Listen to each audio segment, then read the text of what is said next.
friend Robert Calvin is the one who... who directed the original play, Yentl. Okay, and you wrote Yentl because? Because I had dinner with Bob Calvin, who we were college classmates at Alfred University in the 50s. And we had dinner one night, and Bob said, there's a wonderful short story called Yentl the Yeshiva Boy. It's in a collection of Isaac Singer's short stories called Short Friday, if you want to find it. It is a 12-page short story. He said, I think you should read it, and then tell me what you think about it. And I did, and I came back to him, and I said, I love that story. And he said, well, I'd like you to make a play out of it. So you did your play, you wrote your play. Yes. And then at what point did you show it to Mr. Singer?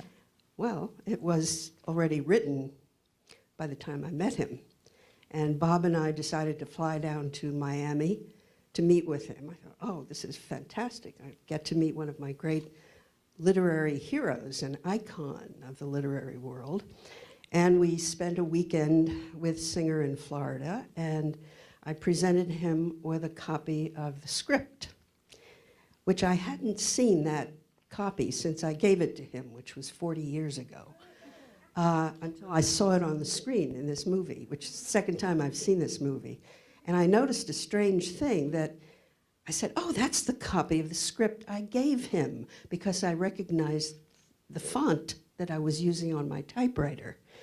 And it was the title page as I had written it with my name under, and of course, the attribution to Singer for the short story. But under it, I noticed somebody had handwritten by Leah Napolin and Mr. Singer.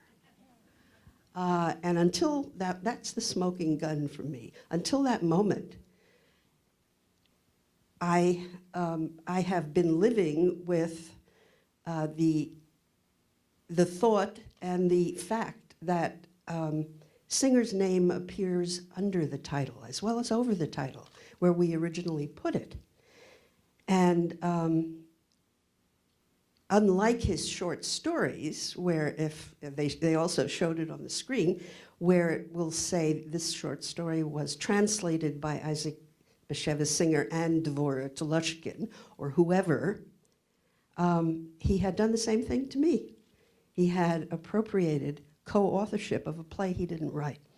And of course, that's contractualized now. So this is the second time I'm seeing it. I enjoyed it much more than the first time I saw this film.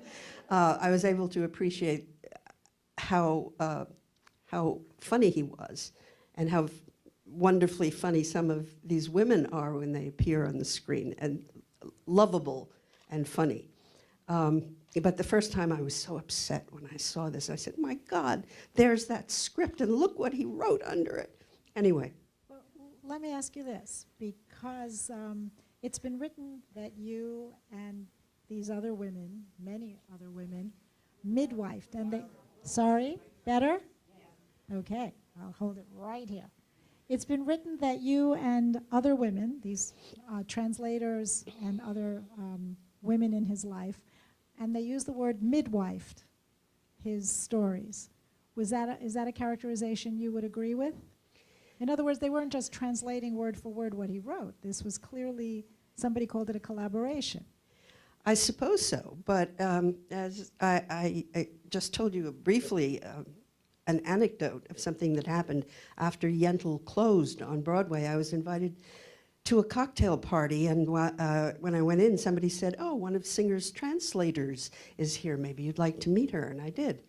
And we spoke briefly, and then she said, did he take your story away from you? And I said, what? And she said, I worked on the story with him. I translated from the Yiddish, and then, as it was about to be published, Singer said, I want my name as co-translator. And that's how it appears on most of his short stories, with his name first, and the woman, the translator, second. The only way I was able to establish any creds at the time he did the same thing to me 2 weeks before the play opened on Broadway was to say, all right, you can have your way, but my name has to be first. So contractually, that's how it is. But the both of us are there. And I was really surprised to learn that this was a pattern of behavior, not only with me, but well before I came into the picture, with all the other women he worked with, these translators who were wonderful people, but like me, didn't stand up, didn't say no to him. So now we're going to move forward. The play has appeared on Broadway. You've gotten a great deal of attention for this play and positive reviews, and it's become something of a phenomenon, and certainly as time will have it. You are approached by someone to turn it into a film. No. No, you were not approached. No, not at all. I found out after I wrote You're just the playwright, but nobody approached you. Bob Kalfin approached me to read the story, Ah. to write the play. And then after I wrote it, I found out I didn't own it. Okay? Barbra Streisand owned it. She had years before bought the rights directly from, no, not from Singer. It was so complicated. Singer sold the rights to a fly-by-night producer named Valentine Sherry, who had no office. We found him in a phone booth somewhere. He had bought the rights from Singer because he wanted to write a play too, for his girlfriend to star in. Well, that didn't happen. And it was a long, painful process to get the rights to that little 12-page short story back from Barbra Streisand, who bought it from Valentine Sherry. And what we bought back were the dramatic rights and the amateur rights. And she kept the movie rights and the television rights. Every literary work is divided into various properties, and by getting the dramatic rights back, we could put the play on. You want to know about Barbra Streisand, I guess? What do you say? Do we want to know about Barbra Streisand? Sure.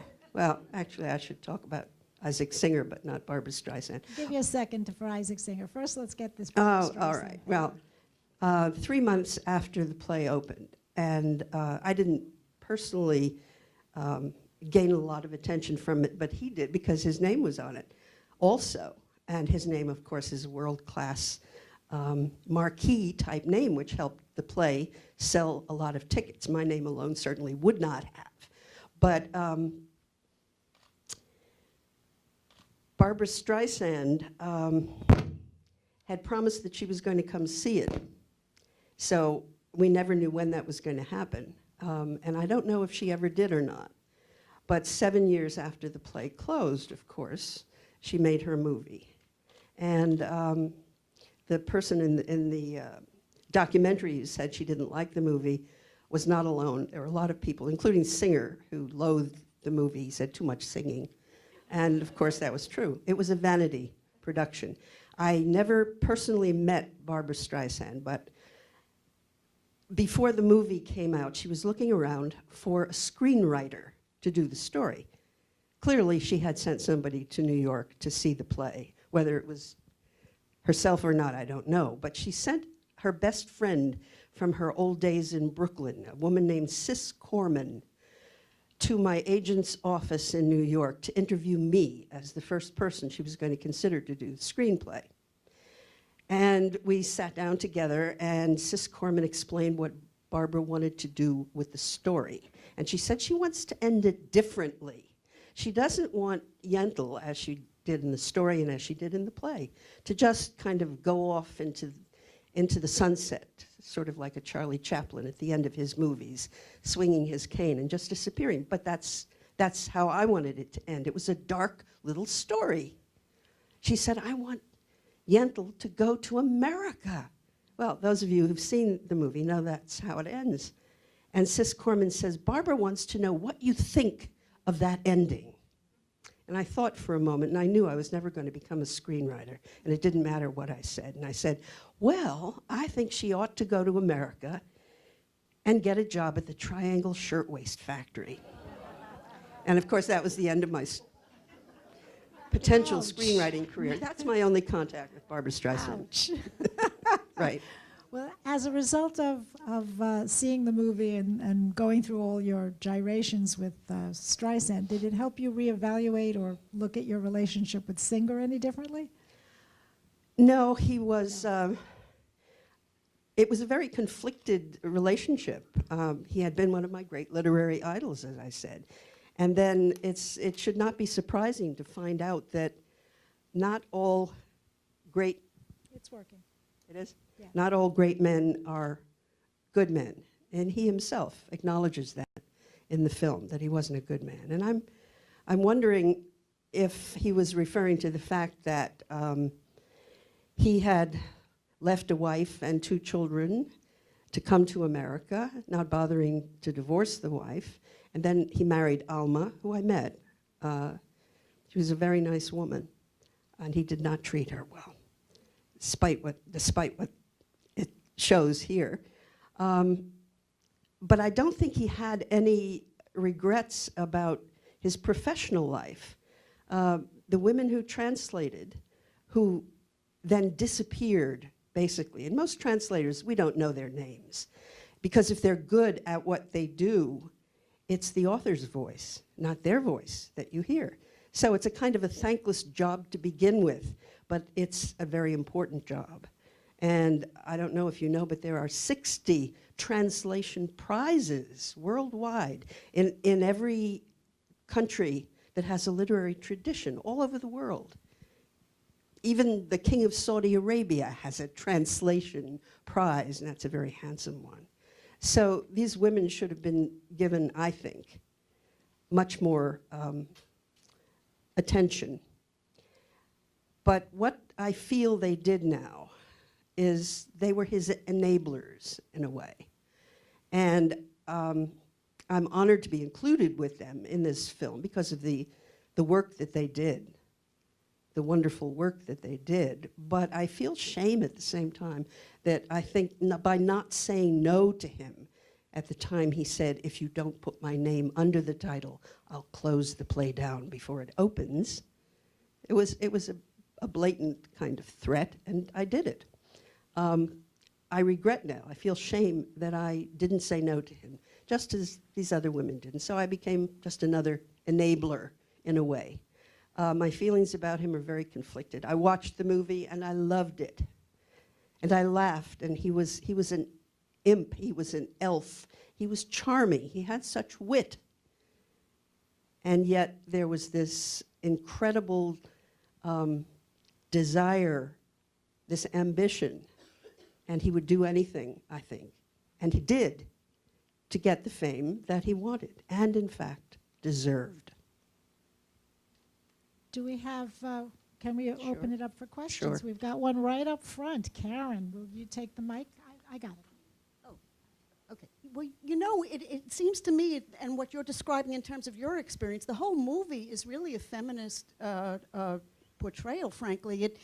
And what you're saying about the translators not getting acceptance and you not getting the acceptance and your name wasn't the draw, it was the beginning of the feminist movement, am I right? I mean, this is all part and parcel of it. The fact that the movie is about the women is a remarkable achievement. Oh, I think, yes. Where would you ever have such a thing? We have to thank Asaf Galeh, who directed this excellent movie, for recognizing that and wanting to shine a light on that corner of his career. We have one over here. Would you consider that maybe the shame is not yours but his, in terms of his blind pursuit of celebrity and betrayal, really, of the authenticity of his work through this persona of a celebrity? What was your question again? Whether the shame is his.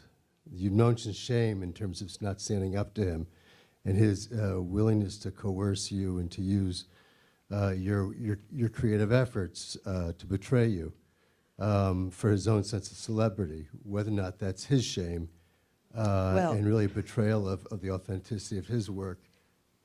When he says in the film that he wasn't a good Jew and he wasn't a good man, I really don't think, having known him as briefly as I did, 2 years, a total of maybe 2 years before the play, opened and then after the play, I don't think he was referring to anything in his professional life when he said he wasn't a good man. He'd broken a lot of laws. I think he was referring maybe to biblical laws and to his affairs and so forth.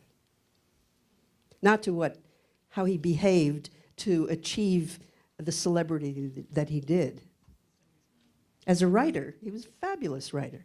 3 of my favorite writers when I was growing up, I used to call the 3 Isaacs. It's Isaac Babel, the Russian Jewish intellectual who served with the Cossacks and who wrote some of the most powerful short stories of the 20th century and died in one of Stalin's purges. The second Isaac, great Isaac for me, was actually a woman, Isak Dinesen, who was the Danish author of Out of Africa. And finally, Isaac Bashevis Singer. We have another comment or question? Okay. In the film, and correct me if I got it wrong, it looks like Bashevis Singer would read his Yiddish and translate into English for his, quote, translator. Is that the way it really worked? I don't know, other than what we both saw just now. But one of the translators, no, it wasn't a translator, it was one of his biographers said that his English translation to the translators wasn't that good. So the translator, in many ways, had to be a writer as well, or she had to have that kind of sensibility. But you realize that a lot of them admitted up front, straight up, that they did not read or write or speak Right. or understand Yiddish, so it would have been impossible for them to translate it. So translator was even a misnomer for their participation. And one of Yeah. them said she translated his Yinglish into English. Right. So maybe that was the Right. extent of some of their work. So that was an interesting thing that we learned. Right. Questions, comments? Got one here.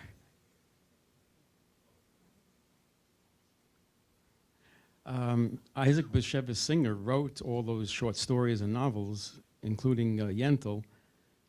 Shouldn't his name be on the script for the play and also Well, it for is. the? In fact, I But wanted he it above wanted it. the title. Isaac Bashevis Singer's Yentl the Yeshiva Boy, or Yentl, a play by Leah Napolin, and then it became a play by Leah Napolin and Isaac Bashevis Singer. That's my objection to it. His name was above the title. We wanted his name above the title. It deserved to be above the title as the world-class writer he is.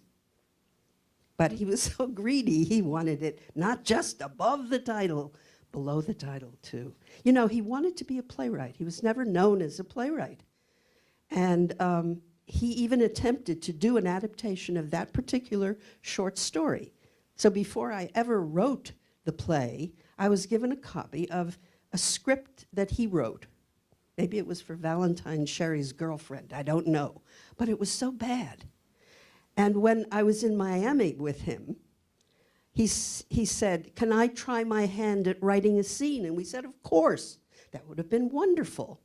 The next morning, he handed me 5 or 6 pages, handwritten, same signature as what was on that title page on the screen. And we thanked him, and we flew back to New York. We didn't read it till we were on the plane, and again, it was awful. He did not have a sense of the dramatic as it has to appear in the theater, or the way to tell a story in the theater, which is different. As a master short storyteller, for instance, there are few people who are his equal. He was never a playwright, but he wanted to be. Okay, we have time for a couple more comments. Go ahead. Okay, Leah, I wanted to say a few things. Your play is so elegant in the writing of your play. I happened to reread it last year. I got a copy from the Baldwin Library, and the writing is amazing. And a friend asked me a question. I didn't think of this, but a friend who was doing a presentation on Yentl, which, by the way, I have never seen the movie of, for reasons that I think we know. But I wanted to say, the friend asked me, how did Yentl's wife not know that she never really had real sex with him? This wasn't a question that I thought of, but my friend who was doing a presentation asked me, I thought there was a candle in the room or something. Okay, now we're talking about the play. Okay, so she wants you to answer the question. A lot of people focused on that particular aspect of the story, two women being married, and the wife not knowing that her husband is another woman. And Bob Kalfin and I refused to answer that question because, as Yentl says in one of her monologues in the play, that it's anything that you can imagine. We didn't want to be specific about it. And you know, I did ask Singer that weekend I spent in Miami, where'd you get the idea for this story? And he said, oh, I read a story about this in a newspaper in London of two women who were married for 20 years. And then the wife found out that the husband wasn't a man and she divorced her. And he said, that's where I got the idea for Yentl. And Bob and I looked at each other. We said, okay, 20 years and she didn't know? Please. But everyone was in the closet back then when he was talking, when he read this story. And then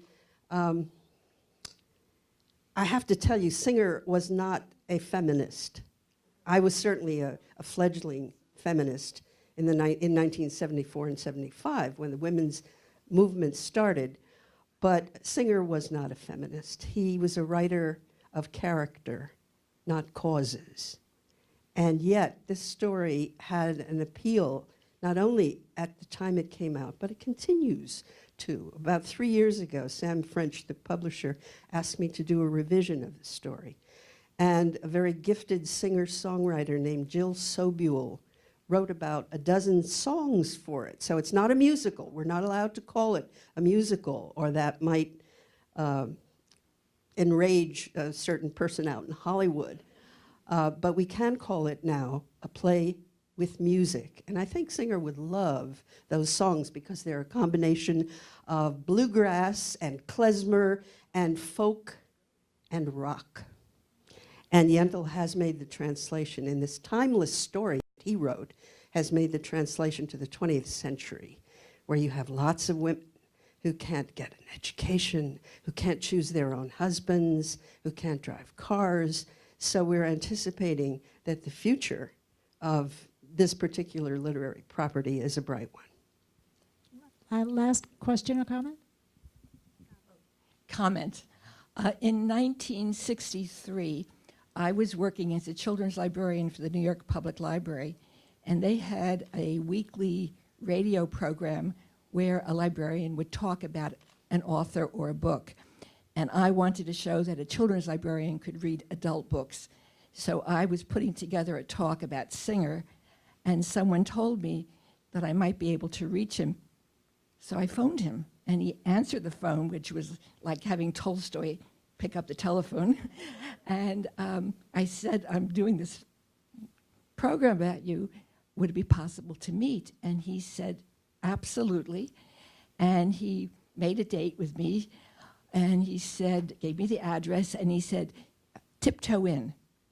And I thought he wanted me to come quietly into his house. I didn't understand that was the name of the cafeteria where he often had lunch. The tiptoe in. Okay, Yeah. so we had lunch, and That's the name. he was interviewing me more than I interviewed him because, and somebody said that on the film, Yes. because he wanted to know everything. And I was newly married. He wanted to know about my husband. I told him my husband was working on a novel, and I'd heard about the novel before I married him. And he said, that could be a story, The Girl Who Married a Novel. And I said, no, I'll give it to you. You can write it. But one of the things I asked him was about Yentl. And I said, it stands out as such an amazing story, but you've used the name Yentl in other stories, and you repeat names often. And he said, in Yiddish, these are such popular names, are so common, that it didn't matter to him that he'd used Yentl more than once. We think of Yentl only as the one Yentl that you wrote about in your play. And I won't say any more. Thank you. Wait. Just so you know, and I don't know if anybody in the audience was there or knows, but Isaac Bashevis Singer was invited to be a speaker in Great Neck at Temple Emmanuel just before it was announced that he had received the Nobel Prize.